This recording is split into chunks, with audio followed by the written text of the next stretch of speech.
انس بن مالک رضی اللہ تعالیٰ عنہ فرماتے ہیں میں حاضر تھا جب ایک شخص آیا اور اس نے آ کے پوچھا حضور قیامت کب آئے گی؟ یا رسول اللہ صلی اللہ علیہ وسلم قیامت کب آئے گی؟ تو حضور نے فرمایا تو نے کیا تیاری کی ہے؟ قیامت کے بارے میں پوچھ رہے ہو تو تیاری کیا ہے؟ عرض کرنے لگے حضور کثرت صوم و صلاۃ تو نہیں، یعنی کوئی زیادہ نفل اور نمازیں اور نفلی روزے تو نہیں، لیکن یا رسول اللہ صلی اللہ علیہ وسلم میں ایک عمل ہے۔ حضور نے فرمایا وہ کیا؟ عرض کی حضور اللہ سے بھی محبت کرتا ہوں، اللہ کے رسول سے بھی۔ حضور بڑا مسکرائے اور فرمایا پھر تجھے مبارک ہو، قیامت میں تو اسی کے ساتھ اٹھایا جائے گا جس سے تو محبت کرتا ہے۔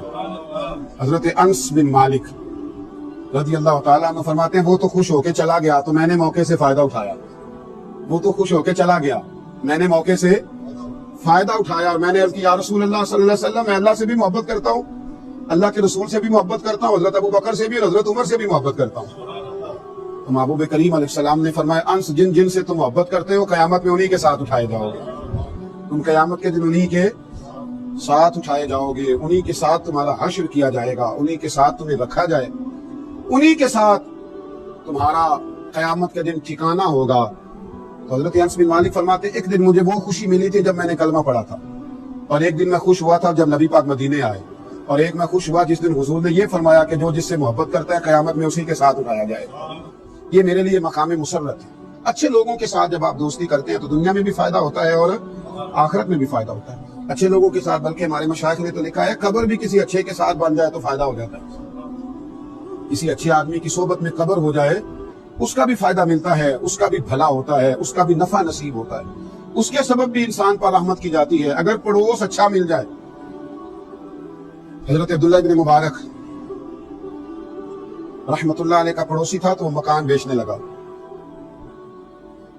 غربت آ گئی، کوئی مجبوری بن گئی، انسان کئی دفعہ حالات کے ہاتھوں مجبور ہو کر کچھ کام کرتا ہے، تو اپنا مکان بیچنے لگا۔ ایک صاحب سے اس نے سودا طے کیا تو 1000 دینار میں سودا ہو گیا۔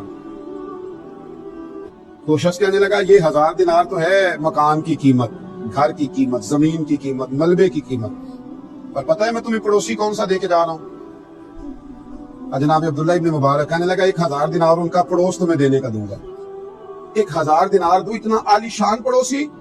اور پھر مکان بیچنے والا رو پڑا، کہنے لگا یہ وہ والا پڑوسی ہے جس کی برکت سے مجھے دین کی توفیق بھی ملتی ہے اور میرے اوپر اللہ کی رحمتیں بھی نازل ہوتی ہیں، یہ میرا وہ والا پڑوسی ہے۔ 1000 دینار لوں گا ان کا پڑوس دینے کا کہ اتنا اعلیٰ قسم کی صحبت مجھے میسر تھی، میرے بچے انہیں دیکھ دیکھ کر دین کا رنگ اختیار کرتے تھے، میری اولاد انہیں دیکھ دیکھ کر آگے بڑھتی تھی، تو میں 1000 دینار فقط اس چیز کا لوں گا۔ حضرت عبداللہ ابن مبارک کو جب پتا چلا کہ میرے پڑوسی کے میرے بارے میں نظریات کیا تو بلایا، فرمایا میاں یہ تو نے کیا کیا، میں کہاں اس قابل ہوں؟ عرض کی حضور میں نے کبھی خوشامد کرنا نہیں چاہی، پر میرے دل سے پوچھ کے دیکھیں آپ کتنے بڑے ہیں، کبھی آپ پوچھیں مجھ سے آپ کتنے شاندار ہیں، آپ کی کیا بات ہے، آپ یہاں ہیں تو میں کتنی سکھ میں ہوں، کتنی آسانی میں ہوں۔ تو حضرت فرمانے لگے تو مکان نہ بیچ، تیری جتنی ضرورت ہے وہ میں پوری کر دیتا ہوں۔ اچھی صحبتیں، اچھے پڑوسی، اچھے لوگ، اچھے، لیکن ہمارے ہاں قدر نہیں ہوتی، ہمارے ہاں قدر نہیں ہوتی۔ چراغ کے بالکل نیچے اندھیرا ہو جاتا، دور دراز سے آ کے لوگ فیض آور ہوتے ہیں، لیکن قرب و جوار والے اکثر بے فیض رہ جاتے ہیں، دور رہ جاتے ہیں، چونکہ ہم قدر نہیں کر پاتے۔ اگر اچھی صحبت میسر آئے تو پیار کریں اور دوستی کے حق ادا کرنے کی کوشش کریں، مقدور بر خدمت کریں، مقدور بر آگے بڑھیں۔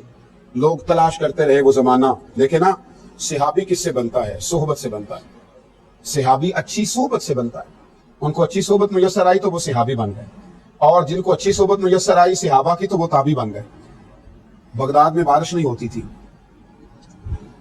قحط کا زمانہ تھا، اب تو الحمدللہ تعالی اللہ تعالیٰ ہمیں فضل فرمائے قحط نہیں ہوتا، تو جن علاقوں میں ابھی بھی خشک سالی ہو جاتی ہے وہ بیچارے بڑے پریشان ہوتے ہیں۔ اللہ تعالیٰ ہمارے حال پر رحمت فرمائے اور اللہ ہمیں خشک سالی سے محفوظ فرمائے۔ جن علاقوں میں خشک سالی ہوتی تھی وہ بڑے پریشان ہوتے تھے۔ تو بغداد کہہ رہا ہوں، بستام میں نا بارش نہیں ہوتی تھی، خشک سالی ہو گئی، لوگ بڑے پریشان تھے۔ تو ایک بہت بڑا طبقہ باہر نکلا، دعا کے لیے چلتے ہیں، دعا کرتے ہیں، بہت سارے لوگ میدان میں آئے۔ ایک درویش عالم کی قیادت میں ایک نوجوان وہاں نہ اکیلا رہا کرتا تھا، ایک جگہ بیٹھ کر وہ اللہ اللہ کرتا تھا، وہ بھی آگے بڑھا اور اس نے آگے بڑھ کر کے ان لوگوں سے کہا کہ تم بارش کے لیے دعا کرنے آئے ہو، اگر مجھے موقع دو تو مجھے رب کی رحمت پر امید ہے کہ میرے اکیلے کی دعا کی برکت سے بارش ہو جائے گی۔ عدل کرے تے تھر تھر کمبن، ਉੱਚੀਆਂ ਸ਼ਾਨਾਂ ਵਾਲੇ ਤੇ ਫਜ਼ਲ ਕਰੇ ਤੇ ਬਖਸ਼ੇ ਜਾਵਨ ਮੇਰੇ ਜੈ ਮੂੰਹ ਕਾਲੇ ਤੇ ਰਹਿਮਤ ਦਾ ਦਰਿਆ ਇਲਾਹੀ ਹਰ ਦਮ ਵਗਦਾ ਤੇਰਾ